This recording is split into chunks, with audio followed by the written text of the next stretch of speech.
ঘন লম্বাকৃতির কচুরিপানা কেটে দুই দিকে পড়ছে। কেটে ফাঁকা হয়ে যাওয়া রাস্তা দিয়ে চলছে ডিঙি নৌকা। এই নৌকার উপর বিশেষ কায়দায় বসানো ইঞ্জিন সহ অন্যান্য উপকরণ, মূলত তা দিয়েই কাটছে কচুরিপানা। দেশে প্রথমবারের মতো এই শ্যাওলা কাটা মেশিন বানিয়ে তাক লাগিয়েছেন যশোরের প্রদীপ বিশ্বাস। যশোর থেকে নজরুল ইসলাম মল্লিকের পাঠানো তথ্যচিত্রে মোহাম্মদ সোহাগ বিশ্বাসের ডেস্ক রিপোর্ট। মনিরামপুর উপজেলার কুচলিয়া গ্রামের মৃত প্রভাত চন্দ্র বিশ্বাসের ছেলে প্রদীপ বিশ্বাস। বাবা অভয়নগর উপজেলার একটি জুট মিলের মেকানিক। বাবার হাত ধরেই এই পথে আসা প্রদীপ বিশ্বাসের। সুন্দুলি বাজারে কুচলিয়া অংশে রয়েছে প্রদীপ বিশ্বাসের ইঞ্জিনিয়ারিং ওয়ার্কশপ।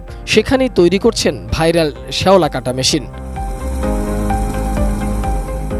মেশিনের উদ্ভাবক প্রদীপ বিশ্বাস বলেন, পলি জমে নাব্য হারিয়ে ফেলেছে এ অঞ্চলের নদী ও খালগুলো, ফলে প্রচুর শ্যাওলা জন্মেছে। এতে খালবিল ও নদীতে যাওয়া কঠিন হয়ে পড়েছে। মূলত এই শ্যাওলা থেকে পরিত্রাণের উপায় ভাবতে ভাবতেই হয়ে যায় মেশিনের উদ্ভাবন। কোয়ালিটি সম্পন্ন আন্তর্জাতিক মানের still bar CSRM, committed for better still. কচুরিপানা শ্যাওলা বিভিন্ন লতা পাতায় বিল খাল নদী নালা সবই আটকে থাকে, বিলে আসা যায় না। এখন এইটা চিন্তা ভাবনা করেই যে এইটা কি করে দ্রুত নিধন করা যায় এবং কম খরচ হয়, সেই চিন্তা ভাবনার ভিতর দিয়ে আমি এই মেশিনটা তৈরি করেছি। এখানে জোনে করতে গেলে অনেক সময় লাগে, কিন্তু মেশিনে করলে একেবারে অল্প সময়ের ভিতর হয়ে যাবে এবং খরচ কম হবে। এর থেকেও আমি ভালো মেশিন করতে পারি যদি সরকার আমার দিকে একটু দৃষ্টি দেয়, আর্থিক সহযোগিতা করে, তাহলে এর থেকেও আমি ভালো মেশিন করতে পারি, উন্নত মানের মেশিন। তাতে আরো দ্রুত কাজ হবে এবং খুবই ভালো হবে। ঘন লম্বাকৃতির শ্যাওলা ও কচুরিপানা কেটে দুই দিকে ফেলছে বিশেষ এই নৌকা। ফাঁকা হয়ে যাওয়া কচুরিপানার ভিতর দিয়ে দুরন্ত গতিতে ছুটে চলছে এই নৌকাটি। এই ডিঙ্গি নৌকার উপর বিশেষ কায়দায় ইঞ্জিন সহ অন্যান্য উপকরণ বসিয়ে শ্যাওলা কাটা মেশিন আবিষ্কার করা হয়েছে।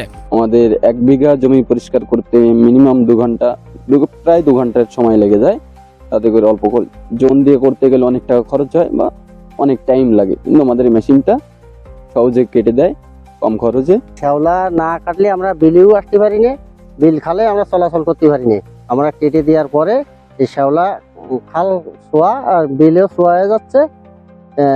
শ্যাওলা এখন আমরা এই বিলি ভালো যা আশা করতে পারতেছি। এখন আমরা বোর্ডের বিলি এই ঘেরের ভিতরে শ্যাওলা কাটতেছি। আর সহযোগিতার আশ্বাস দিয়েছেন যশোরের জেলা প্রশাসক। আমাদের এই যশোরের যে জলাবদ্ধতা আছে এবং আমাদের নদীগুলোতে এখন পানির প্রবাহ কম, কাজে নদীগুলোতে আমাদের প্রচুর পরিমাণে কচুরিপানা আছে। সেখানে আমাদের যদি মানুষ দিয়ে আমরা এগুলোকে অপসারণ করি তাহলে আমাদের অনেক ব্যয়সাধ্য হয়, অনেক সময়ের প্রয়োজন। আর মেশিনের সাহায্যে যদি এটা আমরা করতে পারি তাহলে হয়তো আমাদের একটু সময় কম লাগবে, খরচও কম হবে। পাশাপাশি নদীর যে আমাদের প্রবাহতা এটা কিন্তু আমরা বজায় রাখতে পারব। তো সেই ক্ষেত্রে আমাদের এখানে পানি উন্নয়ন বোর্ড নদী নিয়ে কাজ করে। আমরা প্রশাসনের পক্ষ থেকে যদি এরকম আমরা একটা ফিজিবিলিটি দেখে তার যদি এই যন্ত্রটা ব্যবহার উপযোগী হয় কিংবা তার এই যন্ত্রের যদি মান উন্নয়নে যদি আমাদের কোনো সহযোগিতার প্রয়োজন হয় আমরা তার পাশে থাকব। প্রায় 3 লাখ টাকা খরচ হয় এই মেশিন বানাতে। কেটে ফেলা কুচি কুচি শ্যাওলা দিয়ে জৈব সার তৈরি সম্ভব বলেও মনে করেন অনেকে।